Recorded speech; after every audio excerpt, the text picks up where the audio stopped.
Bonjour, ici Vincent Bouvet du blog initiation-photo.com.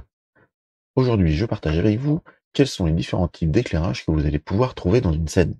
Nous voici dans Photoshop où j'ai représenté une scène en image de synthèse, histoire de bien mettre en évidence le propos que je veux faire avec vous, mais c'est exactement la même chose sur la photographie réelle. Commençons par décrire la scène. Alors, nous avons au niveau de la scène un plan ici qui est blanc, sur lequel est posée une sphère rouge et un cube bleu. D'accord? Au-dessus de ces deux éléments, j'ai un éclairage qui va se trouver quelque part ici. Et en fait, si je projette cet éclairage, on va dire qu'il est ici. Donc il est légèrement distant du cube et de la sphère. Et en fait, cet éclairage-là, il tape directement ici et il éclaire directement là. Ça passe au-dessus. C'est le résultat de la scène d'éclairage.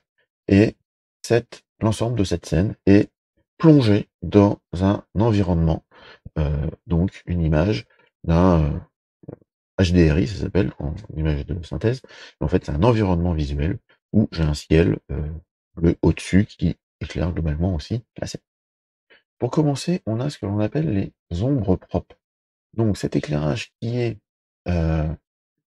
situé ici, vient éclairer directement, par exemple, la sphère. Or, vu la géométrie de la sphère, en fait, cet éclairage ne permet pas d'éclairer au-delà de son équateur, on va dire. Et donc, toute cette partie au niveau de l'objet, là, toute cette partie-là n'est absolument pas éclairée par l'éclairage. De la même manière, au niveau du cube qui est derrière, la face cachée qui est là-bas n'est absolument pas éclairée par l'éclairage ici. Celle-ci, étant donné que on voit bien qu'il y a une petite trompe portée, on y reviendra après, celle-ci, de la même manière, est quasiment pas éclairée par cet éclairage. Ça, ce sont les ombres propres, c'est-à-dire que ce sont les ombres qui sont sur l'objet lui-même. Ici, là, c'est extrêmement difficile pour la lumière, là, de façon même générale, d'aller sur ces ombres ici, c'est ce que l'on appelle des ombres de contact. Ce sont des lieux où on a les objets qui, comment dire, se touchent. Et ça, c'est tellement proche que la lumière s'insère pas, et on a une fine ombre qu'on appelle ombre de contact. Maintenant, on a toujours, avec cette histoire d'éclairage, cette lumière éclaire donc tout le haut de la boule, n'éclaire pas le bas de la boule, mais comme la boule est opaque, elle n'éclaire pas non plus toute une partie du plan. Et donc, ce que l'on appelle les ombres portées, toute cette partie ici, c'est encore une fois une zone, cette fois-ci sur l'objet d'à côté, qui n'est pas éclairé par cet éclairage direct, puisque ces zones sont masquées par les objets devant. Ça, c'est ce que l'on appelle les ombres portées. Là, on a parlé de beaucoup d'ombres, mais il y a ce qu'on appelle l'éclairage. Il y a ce que l'on appelle l'éclairage indirect. Cette fois-ci, la lumière, elle éclaire effectivement cet objet-là. Mais en réalité, cet objet, pour qu'on puisse le voir, reflète la lumière qui lui est envoyée vers nous, vers notre œil. C'est pour ça qu'on voit l'objet, sinon on verrait tout noir. Sauf que la lumière qui est reflétée par les objets ne va pas uniquement vers notre œil, elle part partout. Typiquement, sur la sphère, une partie de la lumière est renvoyée ici.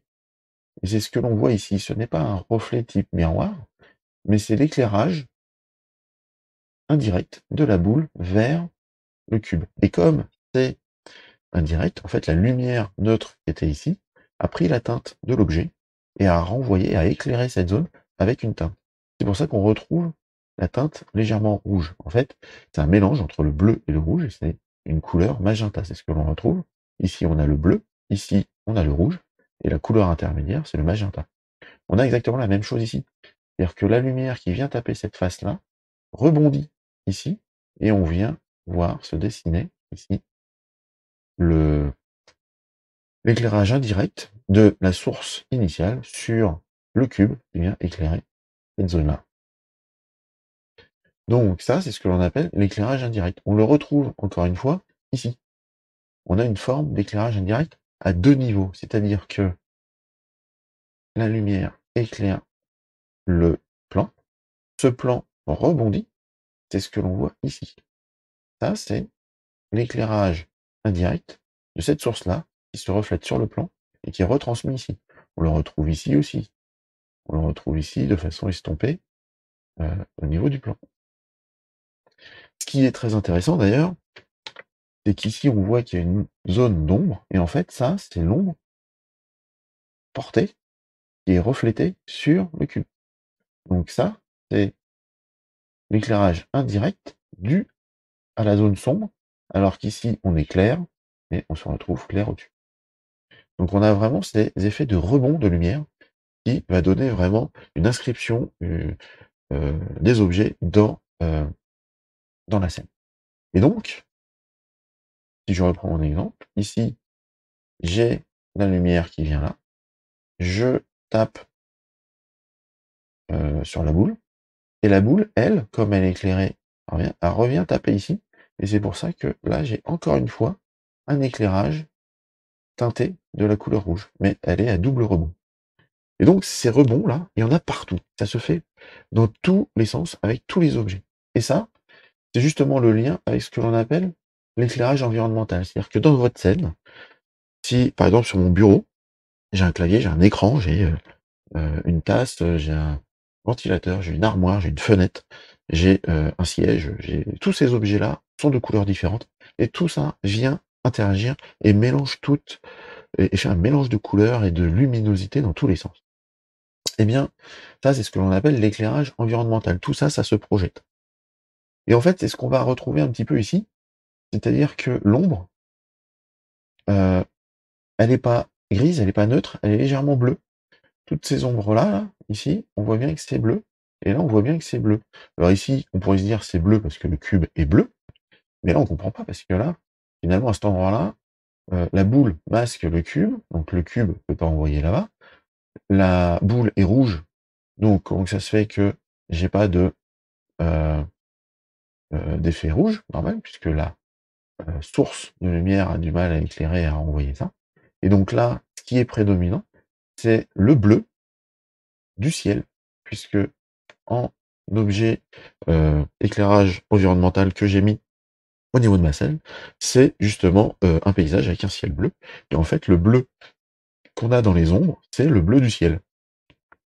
Ça, de façon la plus concrète possible, c'est quand vous allez à la neige et vous faites une photographie de la neige, justement, la neige est blanche, et ben quand vous faites une photographie comme ça avec euh, le, le ciel, le soleil qui vient taper la neige, et vous avez les zones d'ombre, vous allez voir justement les ombres bleues et non pas noires ou grises. Elles seront teintées par ce ciel bleu. C'est exactement ce qui se passe. C'est cet éclairage environnemental qui peut effectivement être extrêmement fort, être extrêmement présent. Si j'avais fait un objet avec un effet miroir et ces choses-là, on aurait eu effectivement alors miroir plus ou moins, hein, ça peut être avec des reflets, un aspect brillant, en plus de la teinte de l'éclairage indirect que l'on voit là, on aurait pu avoir vraiment l'inscription du reflet, donc la représentation de l'environnement dans sur les objets. Donc voilà, c'est l'ensemble de ces caractères-là qu'il faut avoir conscience quand on fait du photomontage, puisque la mise en œuvre et la reproduction ou la recréation de tous ces mécanismes-là va permettre d'avoir un rendu réaliste à votre scène et non pas euh, un semblant de fake. Donc voici ce que je voulais partager avec vous aujourd'hui. Si vous avez aimé cette vidéo, je vous invite à cliquer sur le pouce vers le haut, à vous abonner à la chaîne YouTube et à partager cette vidéo avec vos amis. Mais le top du top est de vous abonner à mon blog initiation-photo.com de manière à ne louper aucun contenu. et en échange, vous recevrez mon livre sur le chemin de votre inspiration. Et moi, il me reste à vous dire merci beaucoup, au revoir et à bientôt.